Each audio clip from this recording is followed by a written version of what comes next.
This is Matthew Cratter from Trade University, and today I want to talk about the 3 levels of understanding Bitcoin. Level number 1 is what you might call NGU. There's this meme in Bitcoin about NGU technology, number go up, and this is the focus on Bitcoin's price appreciating. And if you think about it, it's a really strange fixation to have, this fixation with measuring something that's so new by valuing it and denominating it in a dying currency like the dollar or the euro or the yen. Nevertheless, we know from a human perspective, all know that the sun does indeed shine a little bit brighter and the sky is a little bit bluer when the fiat price of Bitcoin is pumping. The problem with level number 1, heavily reliant on dopamine stimulus and checking the fiat price often. So I would say that level number 1, this is the lowest level of understanding Bitcoin. Most people, of course, including myself, came in through level 1 and NGU. There's nothing really wrong with this as long as you don't get stuck here, but unfortunately a lot of people are permanently stuck here, including all the altcoiners, or I would say most altcoiners are permanently stuck at this level. Level number 1 people exhibit really high time preference expectations. They say, I want Bitcoin to moon this year. Why didn't it hit $200,000 in 2021? Level 1 people are focused on the fiat exchange rate and have no idea what they own or why, or at least they're not focused as much on the fundamentals of Bitcoin as they should be. And I would say Bitcoin is a tool, Bitcoin is a store of value, etc. It's like if you have a telescope or a pair of binoculars or a microscope, do you keep checking the price or do you just use the technology? If you have a bottle of antibiotics, do you keep checking the price of those antibiotics after you bought them the initial time? If you have a bottle of water, do you keep checking the price? Likewise with Bitcoin. Bitcoin is something that I think checking the price, especially on a really frequent basis, does not add that much informational value. Which leads us to the next stage. But before we get there, I'd ask you, if you're enjoying this video so far, to hit that like button and hit that subscribe button as well. Level number 2 we might call the economic level. This is the recognition that comes when you've moved up from level number 1. Obviously, you still want the price to go up. You're still happy about that. But as your understanding expands, you reach level number 2 and you begin to see Bitcoin is freedom money. It can't be inflated away. It cannot be censored. It cannot be confiscated. And it's a bearer asset like gold, where if you hold it, it is yours. There's no counterparty risk. No one can turn it off like a CD you have or a savings account or a brokerage account. No one can shut it down. It's a true bearer asset like gold. In fact, Bitcoin is the first digital non-sovereign money ever. And by sovereign there, I'm referring to government. So it's the first money ever that, and the first digital money ever that was not issued or backed by a government. Bitcoin is freedom money for people who live in Zimbabwe, Venezuela, Argentina, and other places that have a really bad history of monetary devaluations. And certainly Europe and the United States and Australia and Canada are not above this. They are all trending towards these sort of broken fiat regimes.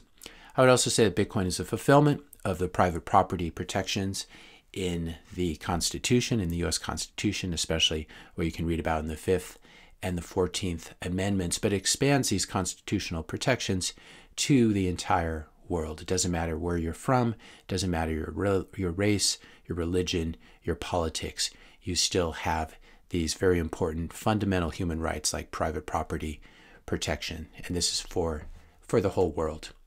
Then we get to level number 3, which is a much more amorphous level. It's a level I understand much less well, but I think it's worth talking about. This is the level above the economic or the political, and this is where you begin to view Bitcoin in metaphysical or transcendental terms. Bitcoin is this autonomous system that rewires people and brings them into the fold and makes them want to work for Bitcoin. It's a very strange thing when you begin to think about it.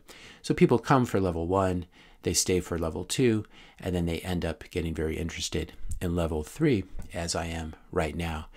There's this analogy in the plant kingdom, for example.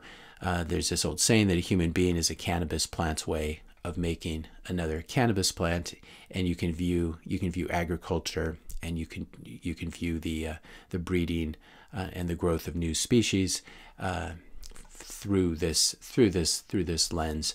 where you have something like a plant or an animal that proves itself so useful to humanity that humanity returns the favor by helping with the plant's reproduction and spread. And this has certainly happened with the cannabis plant, which is now a global plant, even though it started in localized areas.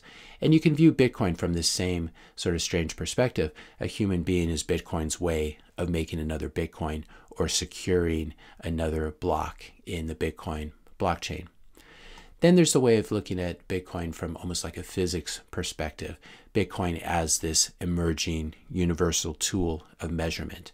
So we have time is measured in seconds, distance is measured in meters or feet, mass is measured in grams, for example, mostly metric system here.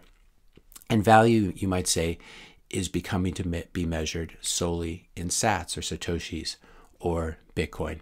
Sats allow human beings to compare the value of things, to trade with one another, and to coordinate human activity. All of this without the interference of politicians, central bankers, and other rent seekers who distort the value of money. They distort exchange rates. They distort free markets, especially the system of money, the price and quantity of money, which is constantly being manipulated by central bankers worldwide. I would say on this note, on this sort of physics note, eventually I think we see all of the world's energy priced not in fiat currency, not in US dollars or euros, but fundamentally in satoshis, simply because Bitcoin has this very interesting tie-in to the world of physics and to the physical world with its proof of work mining system, where you actually have to burn electricity to find the next magic number for the next block. This is what Bitcoin miners do. And as an extension of this, once you price all of the world's energy in sats, it makes sense to price everything in sats. All economic values get priced in satoshis. At this same level, level number 3, the level 3 understanding of Bitcoin, I would say Bitcoin is also a teacher. This is something I've talked about before. It teaches you patience. It teaches you to expand your intellectual horizons. It teaches you to focus on the long term and how to live a low time preference life.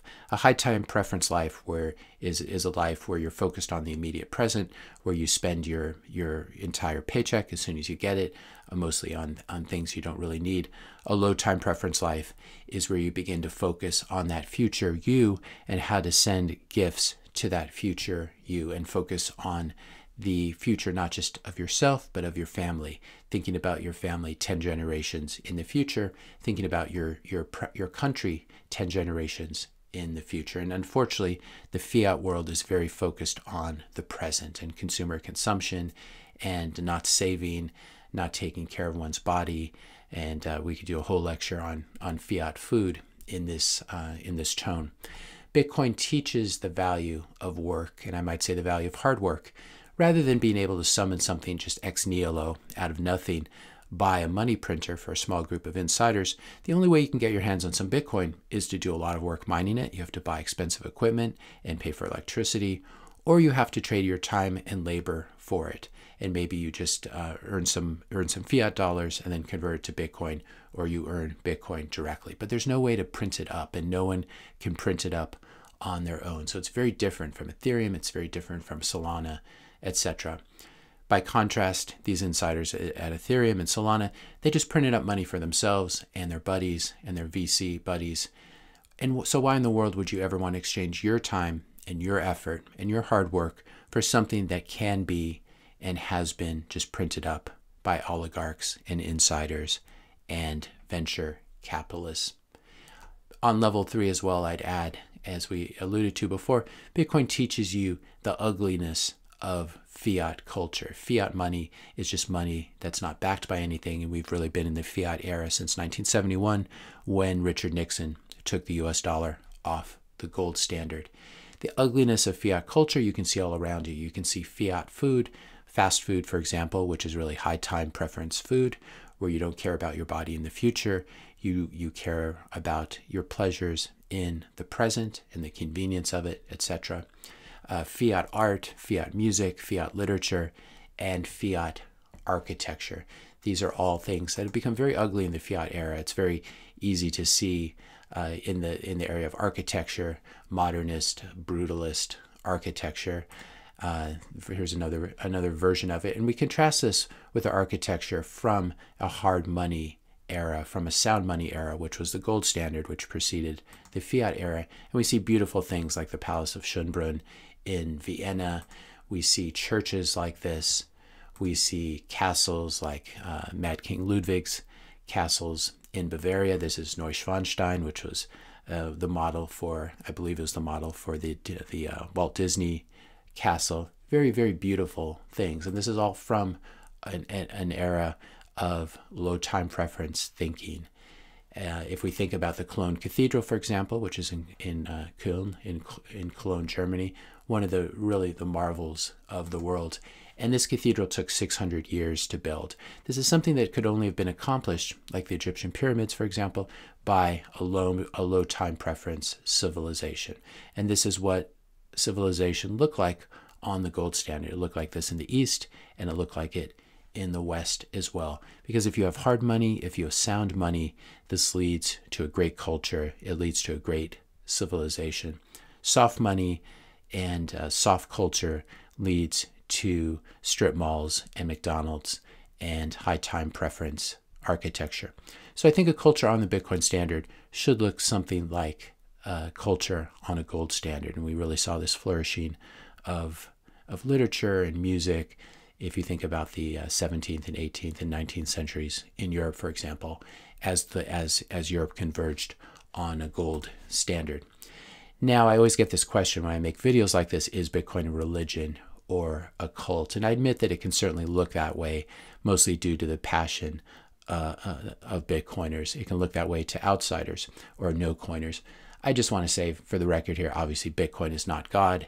Bitcoin did not create the universe, and I don't worship Bitcoin, but I do view it akin to a force of nature, like a giant wave or the wind or something like this that has a mind of its own and a force and nature of its own.